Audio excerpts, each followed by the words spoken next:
We are approaching 4 o'clock in the east, and we are looking at the results. We've been talking about this flood threat up and down the East Coast, coastal flooding, and this is what happened in Wildwood, New Jersey. That is a home into the bay, and our own Reagan Medji was there providing us with some of these views. Dangerous situation as we are at the top of the hour here on the Weather Channel, and we're staying with you live around the clock, covering this historic flood threat across much of the east today. We've got the rain, we've got the coastal concerns, and we've got a lot of reporters out there to give you the latest. We'll be checking in with them in just a moment. Right now, I'm Alex Wilson, and I want to get you up to date with what we know right now.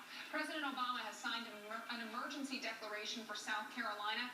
That frees up some federal aid for flood relief. More than 15,000 power outages have been reported in North and South Carolina.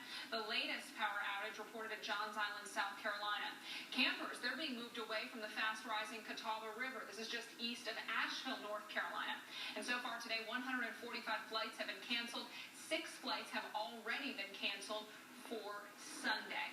Here's a look at the flood threat. We're talking about flood alerts extending 1,500 miles all the way from Florida up into New England. So we've got a lot of areas of concern. And notice here into the Carolinas, parts of southwest Virginia, East Tennessee, and even northeast Georgia, that's where we've got those flood alerts inland. And that's because we've got some really heavy rainfall working through this area, and it will continue as we head into our Sunday.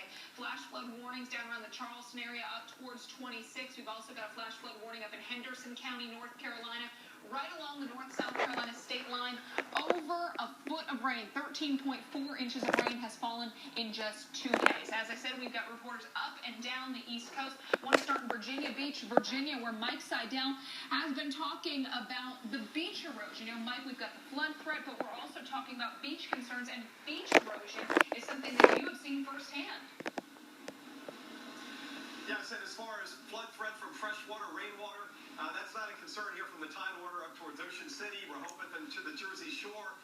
What rain we get the next couple days is not going to cause any kind of flood threat. All the flood watches have been dropped, but we have the coastal flood warning till Monday morning. Big drop off here, 4.5 feet of sand right here. But even worse than that is the fact that we've got another 2 days of strong winds. Not so much today. We got a nice break. They have not gusted more than about 20 or 25 miles an hour, but as we get into tonight, into Sunday and Monday, the gradient is going to tighten up. We'll have gusts 40 to 45 miles an hour, and the